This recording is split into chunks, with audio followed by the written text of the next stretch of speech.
دوستو، تاریخ انسانی میں یروشلم ایک واحد شہر ہے جو دنیا میں موجود 3 بڑے مذاہب مسلمان، عیسائی اور یہودیوں کے لیے مذہبی لحاظ سے نہایت ہی اہمیت کا حامل ہے۔ اس شہر کی تاریخ بہت ہی پرانی اور کئی مرتبہ اس پر حملے بھی ہوئے، جس کے دوران یہودی در بدر ہو کر رہ گئے۔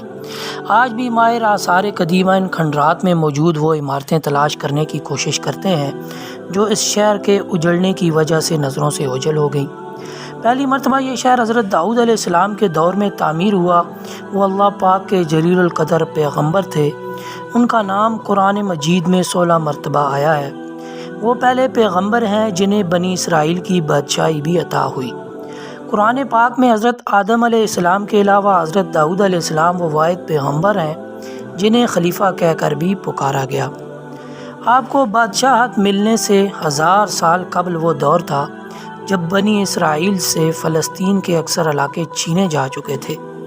اس وقت بنی اسرائیل کے حکمران شامیر علیہ السلام تھے جو کہ بہت بوڑھے ہو چکے تھے، لہٰذا بنی اسرائیل کے دشمنوں کے مقابلے میں کئی جوان بادشاہ کے لیے اللہ پاک سے دعا مانگتے تھے۔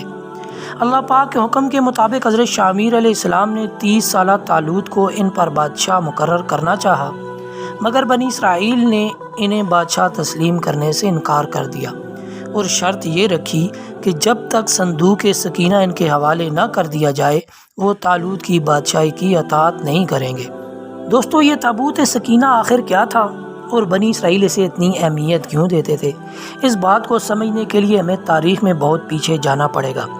دراصل یہ لکڑی کا بنا ہوا ایک صندوق تھا جو حضرت آدم علیہ السلام پر نازل ہوا تھا اور پوری زندگی ان کے پاس رہا، اور پھر بطور وراثت آپ کی اولاد کو ملتا رہا، یہاں تک کہ حضرت یعقوب علیہ السلام کو ملا، جنہیں اسرائیل بھی کہا جاتا ہے، اور آپ کی اولاد بنی اسرائیل کہلاتی ہے۔ یوں آپ کے بعد یہ آپ کی اولاد بنی اسرائیل تک پہنچا۔ حضرت موسیٰ علیہ السلام اللہ کے جلیل القدر پیغمبر تھے، وہ بھی بنی اسرائیل میں سے تھے۔ یوں یہ صندوق حضرت موسیٰ علیہ السلام تک بطور وراثت پہنچا۔ قصص الانبیاء کے مطابق اس صندوق میں تورات کا اصل نسخہ، پتھر کی 2 تختیاں جو کوہ سکینہ پر حضرت موسیٰ علیہ السلام کو عطا کی گئی تھیں، حضرت موسیٰ علیہ السلام اور حضرت ہارون علیہ السلام کا عصا مبارک، اس کے علاوہ من سلوہ کا من ایک برتن میں محفوظ تھا، تاکہ آنے والی نسلیں اللہ کے اس احسان کو یاد رکھیں جو صحرا میں بھٹکنے کے دوران ان پر اللہ تعالیٰ نے فرمایا تھا۔ کیونکہ جب حضرت موسیٰ علیہ السلام نے فرعون سے اپنی قوم بنی اسرائیل کو نجات دلوا کر ویران صحرا میں پہنچے جہاں یہ تنہا تھے اور کھانے پینے کا کوئی بھی ذریعہ موجود نہیں تھا، لہٰذا ان پر من سلوہ اترتا تھا۔ یہ تابوت در حقیقت اللہ کی طرف سے بنی اسرائیل کے لیے رحمت اور برکت کا باعث اور ایک تحفہ تھا، اور جب بھی کوئی مشکل پیش ہوتی یا جنگ میں ہارنے کا خطرہ ہوتا تو بنی اسرائیل اسی تابوت کو سامنے رکھ کر اللہ پاک سے جو دعا کرتے وہ قبول ہوتی تھی۔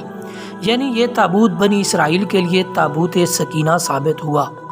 مگر جب بنی اسرائیل گناہوں میں مبتلا ہو گئے، سرکشی اور ظلم و ستم کی ساری حدیں پار کرنے لگے، تو ان کی بداعمالیوں کی نحوست کی وجہ سے ان پر اللہ کا عذاب نازل ہوا، اور قوم عمالقہ کا ایک لشکر جرار نے بنی اسرائیل پر حملہ کر کے اسے تہس نہس کر دیا اور بنی اسرائیل کی تمام بستیوں کو تباہ کر دیا، اور اس صندوق کو بھی اٹھا کر اپنے ساتھ لے گئے اور جا کر کوڑا کرکٹ اور گندگی والی جگہ پر پھینک دیا۔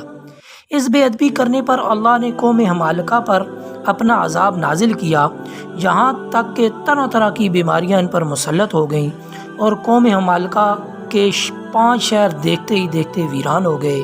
انہیں یہ سمجھ آ گیا کہ یہ جو کچھ بھی ہو رہا ہے یہ دراصل اللہ کا عذاب ہے جو اس صندوق کی بے حرمتی کرنے پر ان پر نازل ہو رہا ہے، لہٰذا انہوں نے فوراً اس صندوق کو تلاش کر کے بیل گاڑی میں ڈالا اور اسے بنی اسرائیل کی طرف روانہ کر دیا۔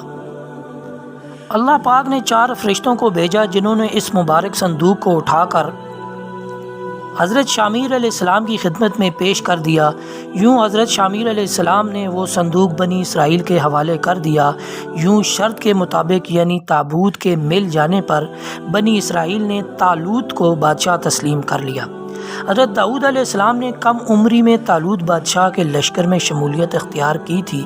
اس وقت دشمن فلسطینیوں کے سپاہ سالار جالوت نے اسرائیلیوں کو مقابلے کی دعوت دی، مگر سب اسرائیلیوں میں سے کسی میں بھی اس سے مقابلہ کرنے کی ہمت نہیں تھی۔ یوں حضرت داؤد علیہ السلام اس کے مقابلے میں نکلے اور اسے قتل کر دیا۔ اس واقعے نے حضرت داؤد علیہ السلام کو بنی اسرائیل کی آنکھوں کا تارا بنا دیا اور ان کے دل میں ان کے لیے محبت پیدا ہو گئی۔ لہٰذا اس بات سے متاثر ہو کر طالوت نے اپنی بیٹی حضرت داؤد علیہ السلام سے بیاہ دی، اور یوں وقت گزرتا گیا یہاں تک کہ حضرت داؤد علیہ السلام بنی اسرائیل کے حکمران بنے اور انہیں نبوت بھی عطا کی گئی۔ آپ ہی نے یروشلم کی بنیاد رکھ کر وہاں تابوت سکینہ کی حفاظت کے لیے ایک ہیکل یعنی محل تعمیر کرنا شروع کیا۔ آپ نے بنی اسرائیل پر 40 سال حکومت کی، مگر آپ کے دور حیات میں یہ ہیکل یا محل بن کر مکمل نہ ہو سکا، اور آپ کے بیٹے حضرت سلیمان علیہ السلام نے اس کو مکمل کیا۔ اسی بنا پر اسے ہیکل سلیمانی، کنگ سلیمان ٹیمپل یا فرسٹ ٹیمپل بھی کہا جاتا ہے۔ سلیمان علیہ السلام بھی اللہ کے پیغمبر تھے، اور اللہ کے حکم پر جنات کو ان کے تابع ہونے، جانوروں کی بولیاں سمجھنے کے معجزات کے علاوہ انہیں ایسی سلطنت عطا کی تھی جو نہ ہی اس سے پہلے کسی کو ملی اور نہ ہی بعد میں کسی کو ملے گی، جس کے لیے خود انہوں نے اللہ پاک سے دعا کی تھی۔ دوستو، ہیکل سلیمانی کی تعمیر میں 7 سال کا عرصہ لگا، اور یوں یہ 410 سال تک قائم رہا، یہاں تک کہ حضرت سلیمان علیہ السلام کے بعد بنی اسرائیل کے آپسی جھگڑے شروع ہو گئے، جس کے نتیجہ میں 2 ریاستیں، شمالی فلسطین میں سلطنت اسرائیل اور جنوبی فلسطین میں سلطنت یہود قائم ہو گئی۔ اور خون ریزی طویل عرصہ تک جاری رہی، یہاں تک کہ 7ویں صدی قبل مسیح میں حاشوری فاتحین نے سلطنت اسرائیل کا خاتمہ کر دیا، اور یوں بنی اسرائیل ٹوٹ کر صرف سلطنت یہود تک محدود رہ گیا۔ لہٰذا بابل کے بادشاہ بخت نصر نے سلطنت یہود کو بھی تباہ کر دیا، اور یوں اس نے ہیکل سلیمانی کو بھی مکمل طور پر تباہ کر دیا، اور تابوت سکینہ ایسا غائب ہوا کہ پھر آج تک نہ مل سکا، جبکہ یہودی بھی اس حملے کے دوران دربدر ہو کر رہ گئے۔ اس واقعہ کے 70 سال بعد ایرانی بادشاہ کورش کبیر یا ذوالقرنین، جنہیں سائرس دا گریٹ کہا جاتا ہے، انہوں نے یروشلم پر حملہ کر کے بغیر کسی خون ریزی کے یروشلم کا قبضہ چھڑوا لیا۔ یوں یہودی دوبارہ یروشلم میں آباد ہو گئے اور ہیکل سلیمانی کو دوبارہ تعمیر کروانا شروع کر دیا۔ اسی بنا پر یہودی ذوالقرنین کو اپنا مسیحا بھی شمار کرتے ہیں۔ اس دوران ہیکل سلیمانی دوبارہ تعمیر ہوا، لیکن یہ تعمیر بھی صرف 430 سال تک قائم رہ سکی، جبکہ اس دوران تابوت سکینہ کو بھی یہاں واپس نہ لایا جا سکا، جو پہلے ہیکل کی بربادی کے دوران غائب ہوا تھا، دوبارہ کبھی بھی نہ مل سکا تھا۔ اسی عرصہ کے دوران یہودیوں نے رومیوں کے خلاف بغاوت کی ناکام کوشش بھی کی، لہٰذا 70 عیسوی میں رومن حکمران ٹائٹس نے یروشلم کو حملہ کر کے مکمل تباہ کر دیا۔ یوں ہیکل سلیمانی بھی دوسری دفعہ تباہ ہو گیا۔ اس حملے کے دوران تقریباً 1.5 لاکھ یہودی مارے گئے، جبکہ ہزاروں کو غلام بنا کر جنگلی جانوروں کے آگے ڈال دیا گیا۔ اس خون خرابے کے بعد کوئی یہودی بھی یہ بتانے کے لیے بھی نہ زندہ بچا کہ صندوق سکینہ کا کیا بنا۔ مگر دوستو، یہ صندوق سکینہ اس وقت آخر کہاں موجود ہے؟ اس سلسلہ میں اس موضوع پر دنیا کے مختلف حصوں سے مختلف دعوے سامنے آتے رہتے ہیں۔